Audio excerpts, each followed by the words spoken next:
Step 1 of preparing for exams is to believe in yourself. As for step 2, it's to ignore step 1, because you're going to need more than just belief.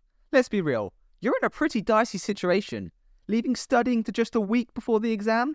What were you thinking? Not a wise move. Yet you're not entirely screwed. Despite teachers condemning the practice of cramming in revision before exams, it's actually a viable strategy provided you have enough time.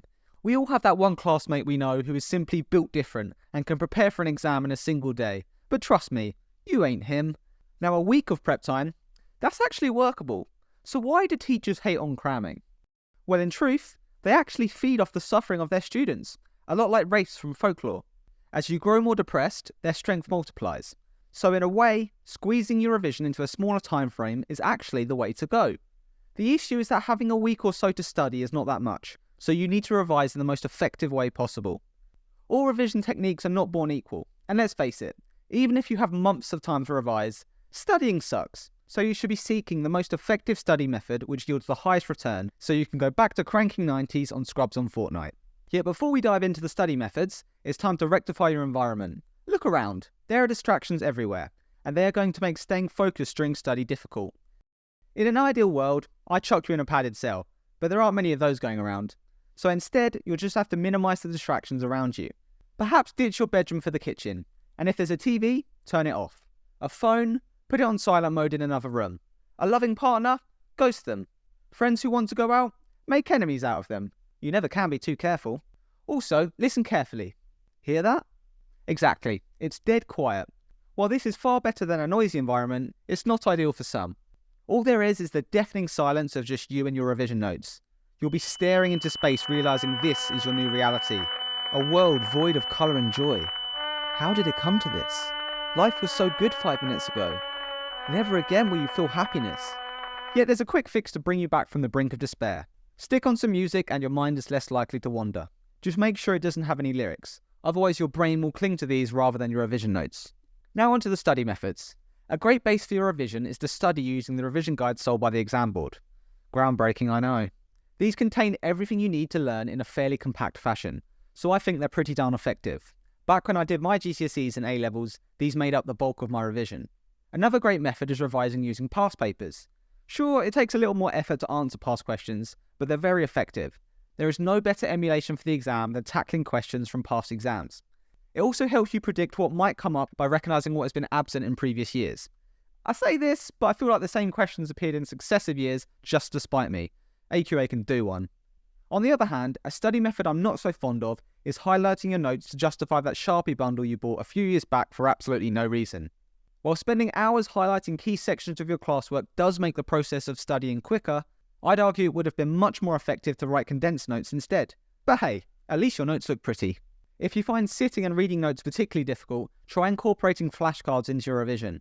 These break down the info into more bite-sized chunks and add a fun game-type element to your study. They also present a good opportunity to drag someone into your revision to quiz you. Why suffer alone? Let them feel a fraction of your struggle. I also recommend finding other shortcuts and ways to speed up your revision. You're fortunate enough to have AI at your disposal now, so get ChatGPT to summarise large bodies of text. Also, check out YouTube. If there's something you don't understand, chances are there is some thick-accented foreigner who is 3 times as effective at teaching as the poor excuse of a teacher you have. Given you've left your revision to a week before the exam, you really need to cram. But recognise your limits. If you study for 4 hours straight, you'll get diminished returns, and eventually words will lose all meaning. You need breaks. There's no getting around it. One of the most popular techniques is Pomodoro. This involves studying for 25 minutes and then having a brief 5-minute break. After 4 rounds, the breaks increase to 20 to 30 minutes, and then the horror show begins anew. Of course, you can experiment and see what works for you. You could also try and introduce a reward system. For each chunk of study, give yourself a small reward such as a snack or anime episode.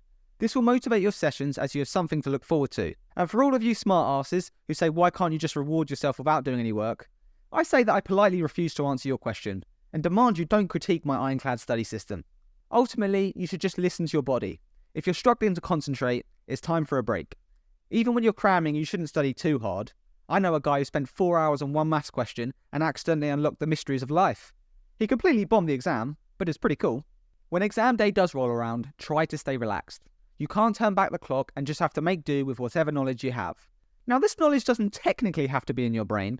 I don't recommend cheating, But if you find your mind is as empty as my bank account, well, let's just say desperate times call for desperate measures. Students have found all sorts of innovative ways to cheat in exams.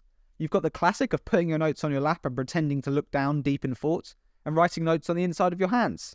However, one of my personal favourites is scribing answers onto a pen. Not because of how effective the tactic is, but rather the extent people will go to. With a canvas as small as a pen, the answers are barely legible, and then you have to consider the time it took to awkwardly carve the answers onto the plastic. If these students had spent that time studying for the exam, they'd have probably passed with flying colours. Now, if you really want to cheat, take advantage of the technology of our time. Purchase some tiny earbuds and a HD button camera. Then you can have your partner in crime search up the answers online and relay them to you. Easy peasy. It's almost impossible to mess up. And for those of you who aren't cheating, well done you. I can't believe people would stoop to such lows.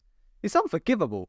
Remember, the exam is just a few hours of suffering, and that's it. It's over. Sure, you're funneled into a room like helpless lambs to slaughter, except lucky for you, most of you will make it out alive.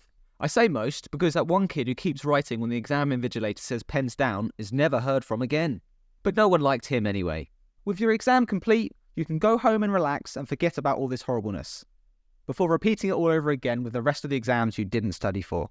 I'm not going to lie, all of this revision is going to be tough, but I believe in you. Just put in the effort now and look forward to that freeing feeling when you've completed all of your exams. It's a massive weight off your shoulders and feels amazing. But I should warn you, you'll never totally be free of exam anxiety. You'll realise this when you wake up in a sweat at 28 in a blind panic because you forgot to study for an exam you don't even have.